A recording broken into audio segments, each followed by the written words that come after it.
What's up, peeps? You already know who it is. Of course तुम्हें पता होगा यार, छोड़े बच्चे थोड़ी हो। Twinkle, twinkle, little star. Oh. So this is the time of that month again. आज हम रैंक कर रहे हैं सारे एनिमे को, so you already know. Oh my god, मुझे नहीं तुम्हें नहीं पता है। So मेरे fellow comrades, this is official anime tier list part 3. First of all, I'm proud to announce कि मैं भगवान के साथ पर्सनली कनेक्टेड हूँ और उन्होंने मुझे कहा है कि ये वर्ल्ड का ही नहीं बल्कि एग्जिस्टेंस का ऑफिशियल टियर लिस्ट होगा। और अगर तुम इसके अगेंस्ट के, then it is sad to say public execution जरूरी है। सबसे पहले हमारे लिस्ट में है GTO, ग्रेट टीचर ओनिजुका।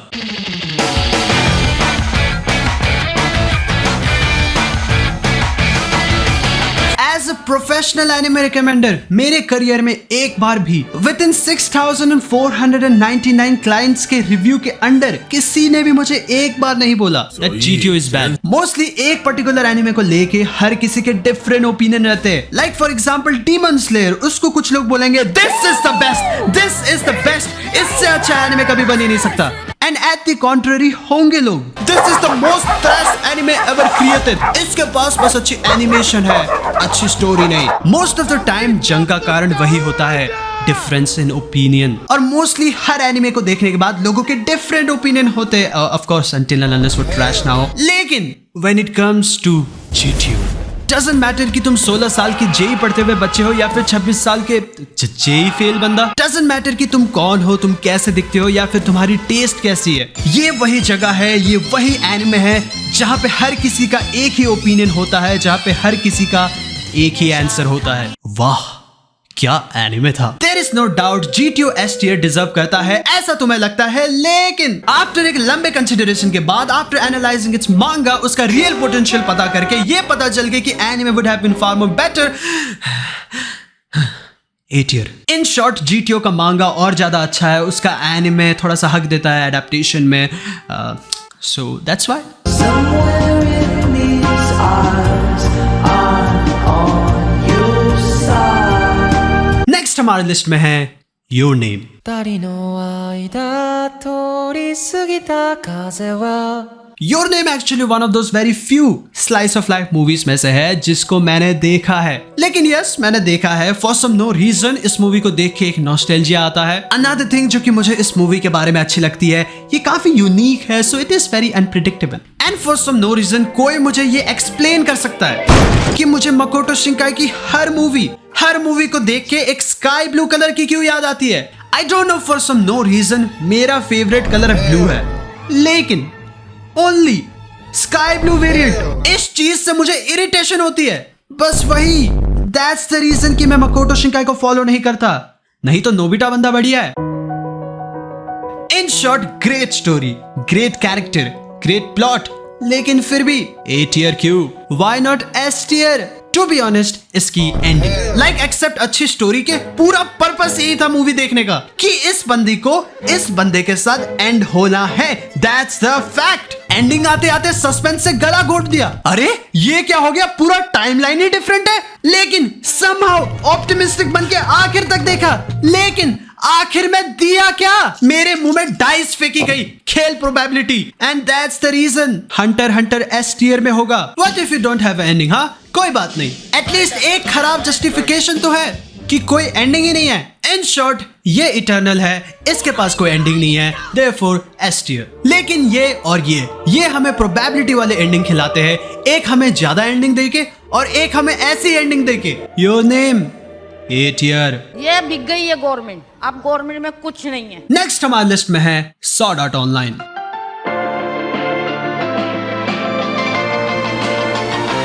हर कोई क्रिटिसाइज करता है Sword Art Online को, हर कोई हेट करता है Sword Art Online को, लेकिन meanwhile me, actually I love it। To be honest, Sword Art Online 1 actually उतना भी बुरा नहीं है। At दैट टाइम जब actually sword art online release हुआ था, यू नो, VR का क्रेज था मार्केट पे। सॉर्ड आर्ट ऑनलाइन एक्चुअली मेरा एक मीडियम बना मेरे इमेजिनेशन को फुलफिल करने का। इन शॉर्ट, अगर तुम सॉर्ड आर्ट ऑनलाइन को सॉर्ड आर्ट ऑनलाइन ही देख के खत्म करो और एक हाइपोथेटिकल वे में सोचो कि ये एनिमे खत्म हो गया, then it deserves be tier. Next हमारे लिस्ट में है बोरुटो।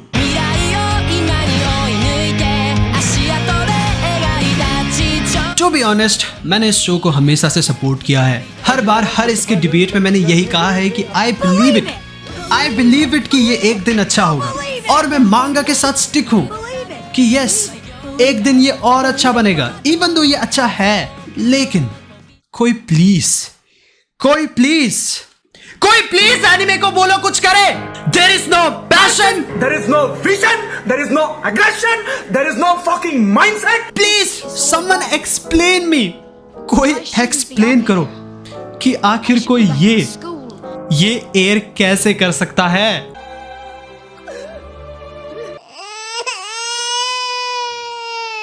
मैंने somehow रिसर्च किया कि आखिर पीरियड से यू नो, वो एनिमे स्टूडियो जिसके पास बहुत ज्यादा बजट है, आखिर उस स्टूडियो से इस लेवल की एनिमेशन कैसे आ सकती है। मुझे पता चला कि एक्चुअली जिस एनिमेटर ने ये बनाया था वो एक्चुअली कोविड से रिकवर हो रहा था और वो उस काम को छोड़ना नहीं चाहता था, क्योंकि जापान में एनिमेटर्स को काफ़ी कम पे पहले से ही मिलता है। इट वाज लाइक कि ये एनिमेशन उस पर्टिकुलर एनिमेटर ने अपने सर्वाइवल के लिए बनाया था। इसमें मैं कोई कमेंट नहीं दूंगा, लेकिन बोरुटो F tier। ਹੱਸਦੇ ਚਿਹਰਿਆਂ ਦਾ ਮਤਲਬ ਇਹ ਨਹੀਂ ਹੁੰਦਾ ਕਿ ਉਹਨਾਂ ਨੂੰ ਕਦੇ ਕੋਈ ਤਕਲੀਫ ਨਹੀਂ ਹੁੰਦੀ। ਉਹਦਾ ਮਤਲਬ ਇਹ ਹੁੰਦਾ ਕਿ ਇਹਨਾਂ ਨੂੰ ਤਕਲੀਫਾਂ ਨਾਲ ਡੀਲ ਕਰਨਾ ਹੁੰਦਾ। नेक्स्ट हमारे लिस्ट में है कोमी-सान। एज यू गाइस नो, कोमी-सान का प्लॉट एक काफी इंपॉर्टेंट टॉपिक में फोकस करता है, कम्युनिकेशन डिसऑर्डर। मुझे अचानक से याद आया कि एक्चुअली 5th क्लास में मेरा एक दोस्त हुआ करता था जिसको सही में ये कम्युनिकेशन डिसऑर्डर था। एंड गेस तुम्हारे लीडर ने उसको कैसे ट्रीट किया था? वाज इट कि मैंने टडानो-कुन की तरह एक्चुअली में उसको हेल्प किया? वेल, तुम कह सकते हो मैंने टेक्निकली उसकी काफी मदद की थी। मैं एक मीडियम बन गया था, क्योंकि मेरे दोस्त मतलब उसके दोस्त। बट आई स्टिल रिमेंबर कि मैं उसको मुक्का मार देता था या फिर थप्पड़ मार देता था, फिर वो रोता था। लेकिन द पॉइंट इज, जब वो रोता था और टीचर्स उससे आके पूछते थे कि यू नो क्या हुआ, किसी ने तुम्हें मारा है क्या, यू नो, तब एक्चुअली वो कुछ बोल नहीं पाता था। मे बी कई बार वो somehow बोल देता, लेकिन उसको पता था कि अगर उसने मेरे खिलाफ कुछ बोल दिया तो मैं उसको अबैंडन कर दूंगा, फिर वो वापस से उसी कोने में रहेगा क्लास में। बट स्टिल कई बार एक्चुअली मैं यू नो वो बोलना चाहता था, उसके मतलब हरकतों से पता चलता था, लेकिन वो बोल नहीं पाता था। अब मुझे रियलाइज़ होता है कि I was a demon back then. और एक और चीज़ रियलाइज़ होती है कि ये कम्युनिकेशन डिसऑर्डर कितना हार्मफुल हो सकता है फॉर समवन लाइक किरण, जो कि वो 5th क्लास में था। लेकिन ऐसा भी जरूरी नहीं है कि जिसको ये कम्युनिकेशन डिसऑर्डर हो वो बिल्कुल प्योर और एंजल हो। उस किरण के बच्चे ने 3 बार मेरा पेन ड्राइव गुम किया था, ये कह के कि भाई इस बार मैं टेकन लाऊंगा, इस बार मैं टेकन लाऊंगा, इस बार मैं टेकन लाऊंगा। Back in those days pen drive और किडनी एक ही बात होती थी। एंड गेस व्हाट, 3 बार पेन ड्राइव गुम करने के बाद उसके बड़े भाई से मुझे क्या पता चलता है, उनके घर में तो पीसी नहीं है। दिमाग खराब हो रहा है। अगर इतना तेरे में दम है तो बहन का लोड़े आ मदरचोद मिल मेरे से बहनचोद बड़ा कर दूंगा तेरा बहन का लोड़े। सो यस, मैं चाहता हूं कि कम्युनिकेशन डिसऑर्डर जैसी प्रॉब्लम सॉल्व हो, ताकि मेरे जैसा विक्टिम कभी भी कोई ना बने।